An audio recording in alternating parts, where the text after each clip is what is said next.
യേശുമിശിഹായ്ക്ക് സ്തുതിയായിരിക്കട്ടെ. Welcome to കുട്ടി gospel. ഇന്നലെ എൻ്റെ ഇടവകയിലൊരു കുടുംബിയുടെ വാർഷികം ഉണ്ടായിരുന്നു.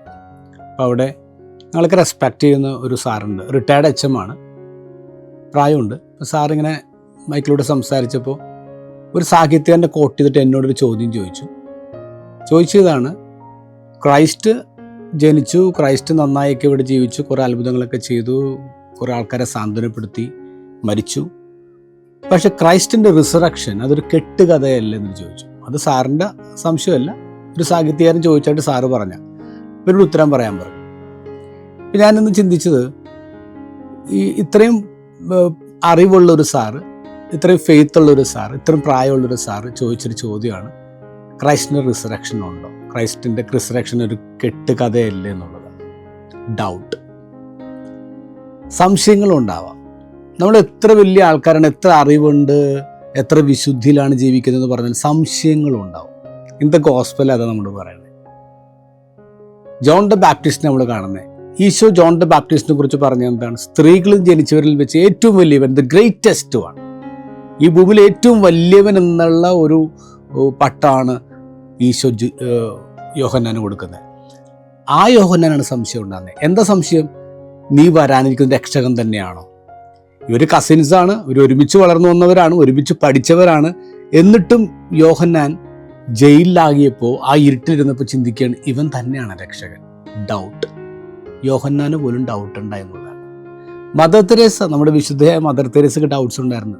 മദർ തെരേസയുടെ സംശയങ്ങൾ മാത്രമുള്ള ലെറ്റർ വെച്ചൊരു പുസ്തകമുണ്ട്, Mother Teresa be my light എന്ന് പറഞ്ഞിട്ട്. അതിനകത്ത് മദർ തെരേസയുടെ ഡൗട്ട് എഴുതിയേക്കണം, ദൈവം ഉണ്ടെന്നുള്ള സംശയം, ഞാൻ പ്രാർത്ഥിക്കുമ്പോൾ പ്രാർത്ഥിക്കാൻ പറ്റില്ല, മുഴുവൻ ഇരുട്ടാണെന്നൊക്കെ മദർ തെരേസ സ്പിരിച്വൽ ഫാദറിന് എഴുതിയ കത്തുകളാണ്. അപ്പോൾ വലിയ വിശുദ്ധർക്കും ഡൗട്ടുകൾ ഉണ്ടായിരുന്നു എന്നുള്ളതാണ്. അപ്പോൾ doubting is not bad, doubting is not weakness, doubting is good. Doubt is good. മക്കളെ, നിങ്ങൾ മനസ്സിലാക്കണം, സംശയങ്ങൾ ഉണ്ടാവുന്നത് നല്ലതാണ്. യോഹന്നാന് സംശയങ്ങളുണ്ടായി, വിശുദ്ധർക്കുണ്ടായി, മദർ തെരേസയ്ക്കുണ്ടായി. ഈ സംശയങ്ങളൊക്കെ നല്ലതാണ്. ഈ സംശയം അത് വീക്ക്നെസ് അല്ല, അത് കുറേയും കൂടി ദൈവത്തെ അറിയാനുള്ള വഴിയായിട്ട് നിങ്ങൾ ആദ്യം മനസ്സിലാക്കണം. ഓക്കെ, അപ്പം ആദ്യം അതാണ്. ഈ യെശയ്യാ പ്രവാചകൻ്റെ പുസ്തകം 1-ാം അധ്യായം 18-ാം വാക്യത്തിലൊരു കാര്യം പറയുന്നത് ഇങ്ങനെയാണ്, come let us reason together. ദൈവമാണ് പറയണത്, ഇസ്രായേൽക്കാരോട് പറയണം. ഇസ്രായേൽക്കാർ കുറേ പേര് ഇങ്ങനെ വേറെ ദൈവത്തിൻ്റെ ഒക്കെ പുറകെ പോയപ്പോഴേക്കും ദൈവം അവർ വിളിച്ചിട്ട് പറഞ്ഞു, come let us reason together. വാ, നമുക്കൊരു മേശയുടെ അപ്പുറം ഇരുന്നിട്ട് സംസാരിക്കാം. നമ്മളെല്ലാം കണ്ണടച്ച് വിശ്വസിക്കേണ്ട കാര്യമൊന്നുമില്ല. വളരെ ലോജിക്കലായിട്ട് നമ്മുടെ ബുദ്ധി കൊണ്ട്, ദൈവം തന്ന ബുദ്ധി കൊണ്ട് നമ്മൾ ചിന്തിക്കണം, ഉത്തരങ്ങൾ കണ്ടെത്തണം എന്നുള്ളതാണ്. അപ്പോൾ ദൈവം പറഞ്ഞ, വാ നമുക്ക് സംസാരിക്കാം. അതാണ് സംശയം എന്ന് പറയണേ. സംശയങ്ങൾ ഉണ്ടെങ്കിലാണ് സംസാരിക്കാൻ പറ്റുള്ളൂ, അല്ലാതെ എല്ലാം കണ്ണടച്ച് വിശ്വസിക്കലല്ല. അതൊരു വിശ്വാസിയുടെ വളർച്ച ഉണ്ടാവുന്നില്ല. അപ്പോൾ നമുക്ക് സംശയങ്ങൾ ഉണ്ടാകുക, ഡൗട്ട്സ് ആർ ഗുഡ് എന്ന് ആദ്യമേ ചിന്തിക്കണം. ഇത് ഒന്നാമത്തെ കാര്യം. രണ്ടാമത്തെ കാര്യം, നമുക്ക് സംശയങ്ങൾ ഉണ്ടാകുമ്പോൾ നമ്മൾ എന്ത് ചെയ്യണം? We should get answers. ഉത്തരങ്ങൾ കിട്ടണം നമുക്ക്. ഇനി ഉത്തരം എവിടെ നിന്ന് കിട്ടും? ഇപ്പോൾ യോഹന്നാൻ ഡൗട്ട് അടിച്ചപ്പോൾ യോഹന്നാൻ ഉത്തരം എവിടെ നിന്ന് എടുത്തേ? യോഹന്നാൻ നേരെ ആരെക്കുറിച്ചാണോ സംശയിച്ച് അയാളുടെ അടുത്തായിട്ട് ശിഷ്യന്മാരെ പറഞ്ഞുകൂടെ, നിങ്ങൾ എന്നിട്ട് കർത്താവിനോട് തന്നെ ചോദിക്കുക, ജീസസിനോട് ചോദിക്കുക. ഇതാണ് നമ്മൾക്ക് ആൻസർ എവിടെ നിന്ന് കിട്ടുന്നത്. ആൻസർ കിട്ടേണ്ടത് അത് കർത്താവിൻ്റെ അടുത്ത് നിന്ന്, അത് ഈശോയുടെ അടുത്ത് നിന്ന്. നിങ്ങൾക്കൊരു സംശയം ഉണ്ടായോ വിശ്വാസത്തെ സംബന്ധിച്ച്? നിങ്ങൾ എന്ത് ചെയ്യണം? ആദ്യം നിങ്ങളുടെ പാരൻസിനോട് സംസാരിക്കണം. അപ്പോൾ ചിലപ്പോൾ അവർക്ക് ഉത്തരം അറിയില്ലെങ്കിൽ എന്ത് ചെയ്യണം? നിങ്ങളുടെ കാറ്റഗിസം ടീച്ചേഴ്സിനോട് സംസാരിക്കാം. അവർക്ക് ഉത്തരം അറിയില്ലെങ്കിൽ എന്ത് ചെയ്യണം? നിങ്ങളുടെ പാരിഷ് പ്രീസ്റ്റിനോട് സംസാരിക്കാം. നിങ്ങൾക്ക് അറിയാവുന്ന അച്ഛന്മാരോട് സംസാരിക്കാം, സിസ്റ്റേഴ്സിനോട് സംസാരിക്കാം. ഇനിയും നിങ്ങൾക്ക് ഉത്തരം മര്യാദ കിട്ടുന്നില്ലെങ്കിലോ നിങ്ങൾക്ക് ഗൂഗിൾ ചെയ്യാം. ഇന്ന് AI കാര്യങ്ങൾ സംവിധാനങ്ങളൊക്കെ ഉണ്ട്, ഗൂഗിൾ ചെയ്യാം. അപ്പോൾ അവിടെ നിങ്ങൾ വളരെ ശ്രദ്ധിക്കേണ്ട ഒരു കാര്യം എന്താണെന്ന് അറിയാമോ? നിങ്ങൾ ഗൂഗിൾ ചെയ്യുമ്പോൾ അക്സെപ്റ്റഡ് ആയിട്ടുള്ള നമ്മുടെ സൈറ്റുകൾ നിങ്ങൾ ഗൂഗിൾ ചെയ്യണം. അല്ലെങ്കിൽ ഓൾറെഡി സംശയമുള്ള ആൾക്കാരുടെ അടുത്ത് നിന്നിട്ട്, ദൈവത്തിൽ വിശ്വാസമില്ലാത്ത ആൾക്കാരുടെ അടുത്ത് ചെന്നിട്ട് നിങ്ങൾ സംശയം ചോദിച്ചാൽ നിങ്ങൾ സംശയത്തിന് ഉത്തരം കിട്ടത്തില്ല. നിങ്ങൾ കൂടുതൽ അപകടത്തിലേക്ക് ചെന്ന് ചാടും. അതുകൊണ്ട് വിശ്വാസമുള്ളവരടുത്ത്, വിശുദ്ധിയിൽ ജീവിക്കുന്ന ആൾക്കാരുടെ അടുത്ത് നിങ്ങൾ ആൻസർ കണ്ടെത്താൻ പോകണം. അതാണ് രണ്ടാമത്തെ കാര്യം, ഗെറ്റ് ആൻസേഴ്സ്. സംശയങ്ങൾ ഉള്ളിൽ വെച്ചിട്ട് കാര്യമില്ല, നിങ്ങൾ അതിൻ്റെ ഉത്തരം കണ്ടെത്തണം. ഉത്തരം കണ്ടെത്തുമ്പോഴാണ് നമ്മുടെ സംശയങ്ങൾ തീരുള്ളൂ, നമ്മുടെ വിശ്വാസത്തിൽ വളരുള്ളൂ. അതുകൊണ്ട് second thing is get answers from the right person, from the right thing. നിങ്ങൾ ബൈബിളിൽ നിന്ന് ഉത്തരം കണ്ടെത്താം.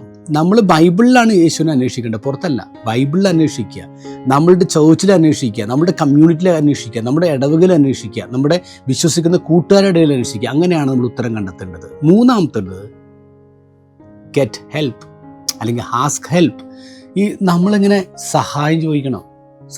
ചില സമയത്ത് നമുക്കൊന്നും, നമ്മൾ എത്രയൊക്കെ പഠിച്ചെന്ന് പറഞ്ഞാലും എത്രയൊക്കെ വായിച്ചെന്ന് പറഞ്ഞാലും ചില സമയത്ത് നമ്മൾ ഇരുട്ടലായി പോകും.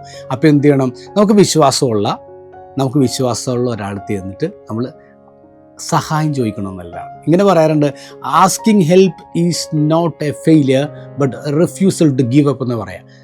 അത് തോൽവിയല്ല. ഒരാളുടെ സഹായം ചോദിക്കുന്ന തോൽവിയൊന്നുമല്ല, ഞാൻ തോൽക്കാൻ മനസ്സില്ല എന്ന് പറയുന്നതാണ്. തോൽക്കാൻ മനസ്സില്ല. അപ്പോൾ എന്ത് ചെയ്യണം?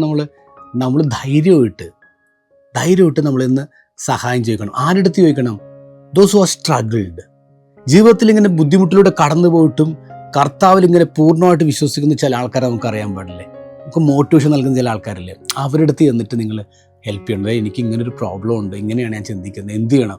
അപ്പോൾ അവർ പറയും, എടാ ഞാൻ ഇതിലൂടെ കടന്നു പോയതാണ്, ഇതൊക്കെ ഓവർകം ചെയ്യാൻ പറ്റും, നമുക്ക് ഒരുമിച്ച് ഓവർകം ചെയ്യാം. നമ്മുടെ സഫറിങ്ങും നമ്മുടെ ഡൗട്ടും അവർ ഷെയർ ചെയ്യാണ്. വി ക്യാൻ ടുഗദർ മൂവ് എന്നവർ പറയാണ്. ഇതാണ് മക്കളെ, സംശയങ്ങൾ മോശമല്ല. നിങ്ങളുടെ ഈ പ്രായത്തിൽ സംശയങ്ങൾ ഉണ്ടാവട്ടെ, നിങ്ങൾക്ക് 100 കൂട്ടം ചോദ്യം ഉണ്ടാവട്ടെ. ദൈവമുണ്ട്, ക്രൈസ്റ്റ് ഉണ്ട്, ബൈബിൾ ഉണ്ട്, കുറേ ചോദ്യങ്ങൾ ഉണ്ടാവട്ടെ. That's good. ചോദ്യങ്ങൾ നിങ്ങൾ കൃത്യമായിട്ട് അതിന് ആൻസർ കണ്ടുപിടിക്കണം. അതെവിടെ ചെല്ലണം? ആൻസർ അറിയാവുന്നിടത്ത് ചെല്ലണം. വിശ്വാസമുള്ള മനുഷ്യരുടെ അടുത്ത് ചെന്ന് നിങ്ങൾ നിങ്ങളുടെ ആൻസർ കണ്ടുപിടിക്കുക. മൂന്നാമത്തെ, നിങ്ങൾ സഹായം ചോദിക്കുക. സഹായം ചോദിക്കേണ്ട ആരുടെ അടുത്താണ്? സ്ട്രഗിൾ ചെയ്ത് മുന്നോട്ട് വന്ന ക്രിസ്ത്യൻസിൻ്റെ അടുത്ത്. അതോടൊപ്പം തന്നെ ഏറ്റവും കൂടുതൽ എന്താ ഈശോ എന്താ പറയുന്നത്? You pray.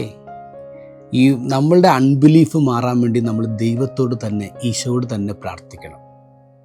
സംശയങ്ങൾ ഉണ്ടാവട്ടെ എന്ന് ആശംസിക്കുകയാണ്. എല്ലാവർക്കും ഒരു ഹാപ്പി ഡൗട്ട്ഫുൾ സൺഡേ.